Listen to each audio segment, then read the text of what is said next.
Shalom, and welcome once again to another episode of GMS in Transit, where we prophesy on the road.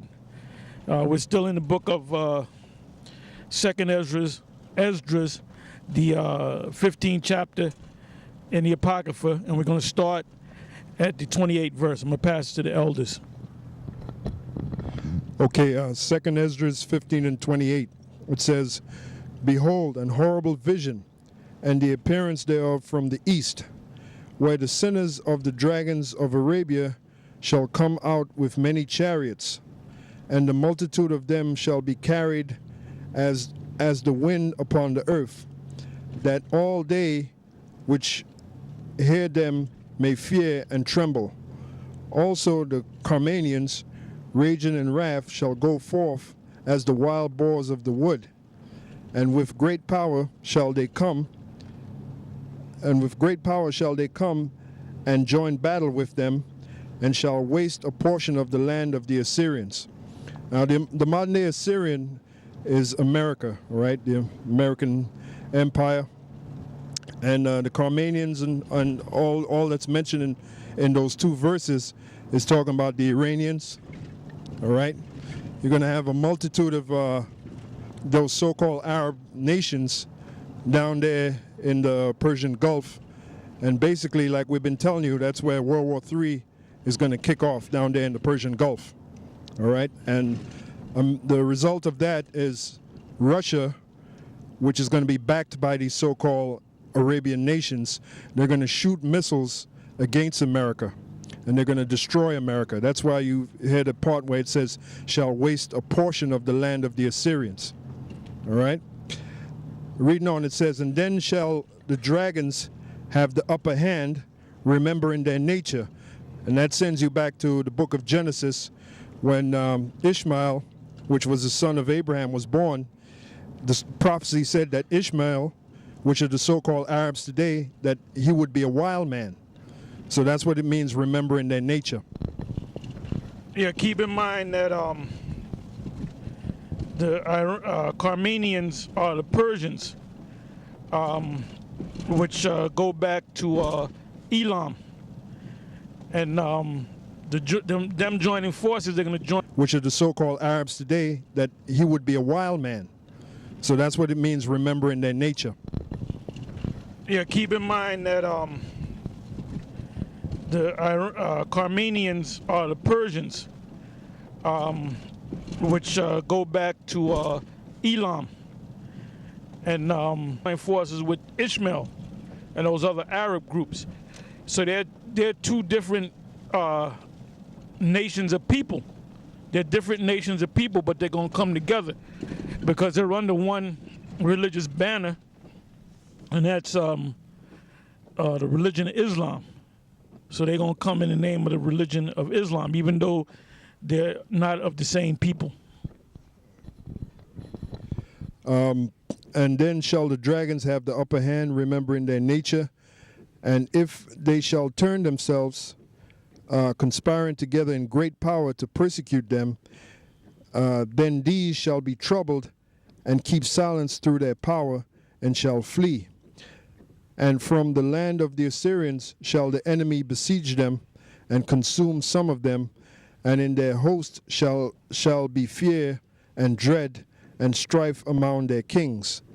Behold, clouds from the east and from the north unto the south, and they are very horrible to look upon, full of wrath and storm.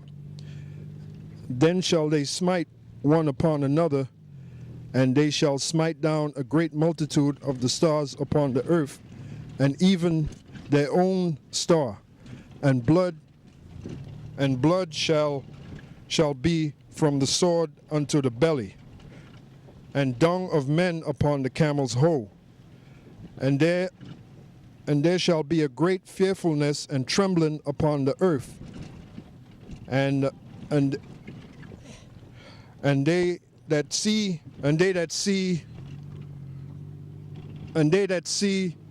the wrath shall be afraid, and trembling shall come upon them. And then shall they come, and then shall they come great storms, And then shall there come great storms from the south, and from the north, and another part from the west. And strong winds shall arise from the cast, and shall open it, and the cloud which he raised up in wrath, and the star stirred to cause fear toward the east, and the west wind shall be destroyed. The great and mighty clouds shall be lifted up full of wrath, and the star that they may make all the earth afraid, and them that dwell therein, and they shall pour out over every high and eminent place and horrible star, fire and hail and flying swords and many waters, that all fields may be full, and all rivers with the abundance of great waters. Yeah, and the flying swords represent the ICBM missiles, because back in the ancient world, there was no such thing as ICBM missiles. So the prophets looked at these missiles and used what they saw every day. They saw swords, and it looked like a sword that was flying in the air. Right. This is verse 41. It says, fire and hail and flying swords and many waters, that all fields may be full, and all rivers with the abundance of great waters. And they shall break down the cities and walls, mountains and hills, trees of the wood, and grass of the meadows, and their corn. And they shall go steadfastly unto Babylon, and make her afraid. And that's the coming together of the Iranians and of the Arab nations that are going to fight against America, because not only are they going to be fighting against America, but you have Russia to worry about, because Russia has an interest in certain of them Arab countries, namely in Iran.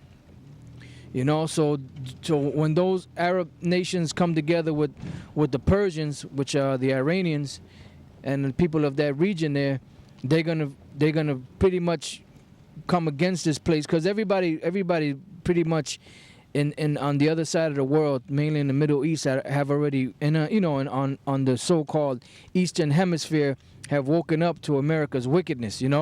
They see everything that America has done, and they're not fooled by America's antics anymore. The only people that are fooled are the people here that are the so-called Americans, that believe that America is such a noble country, but even some of them are starting to wake up.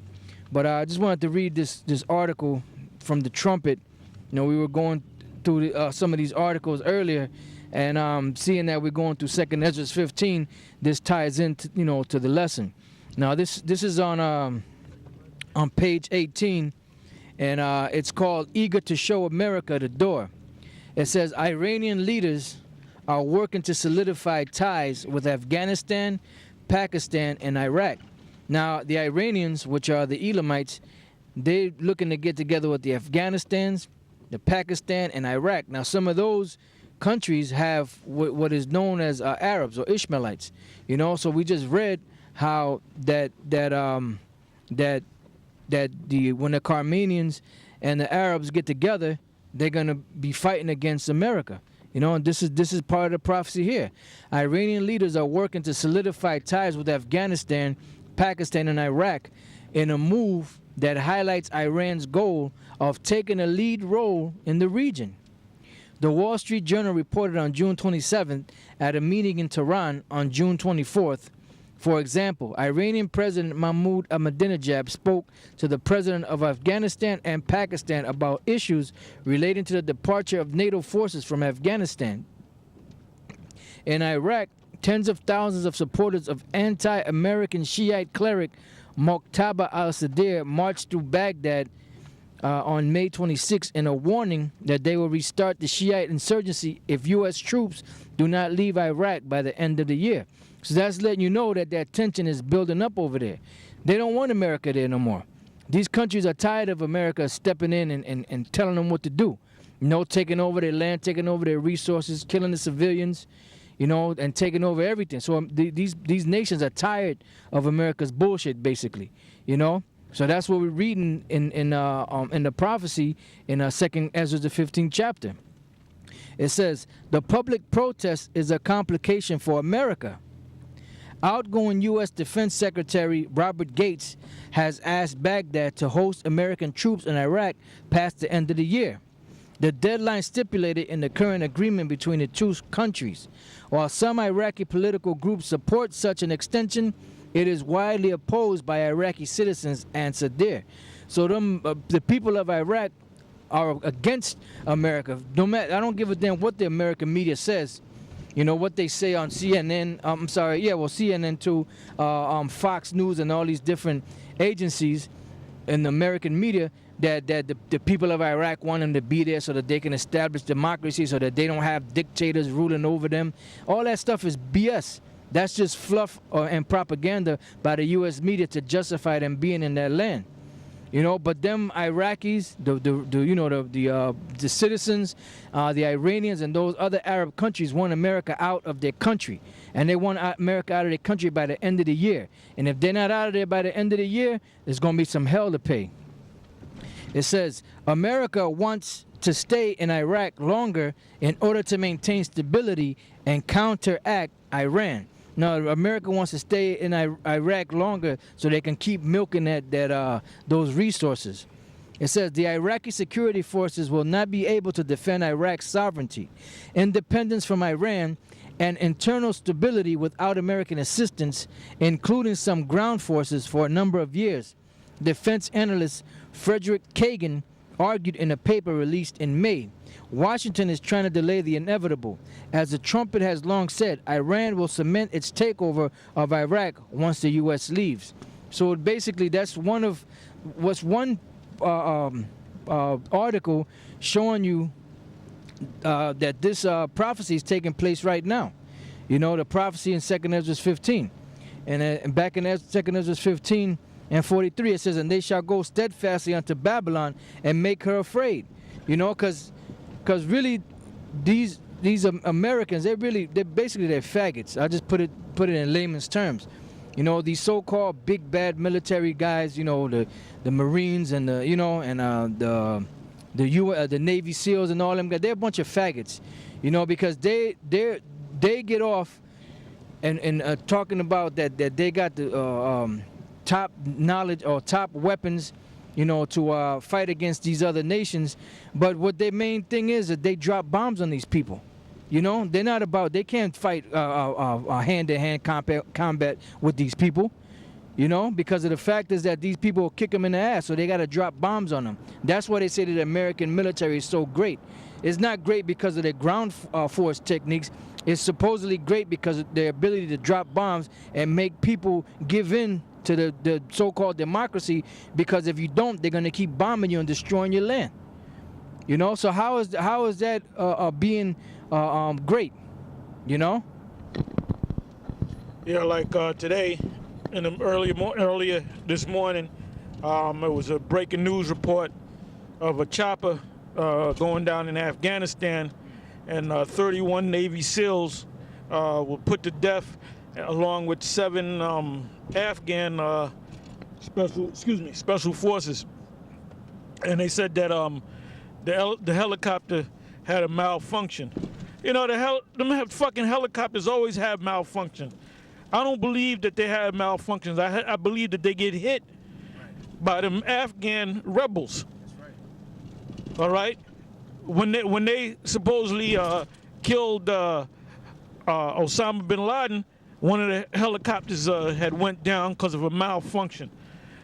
This is supposed to be the top military on the planet Earth, the highest technology, state-of-the-art technology. So you mean to tell me every other fucking helicopter is going to just have a malfunction and crash? The fuck out of here, man. It's all bullshit, man.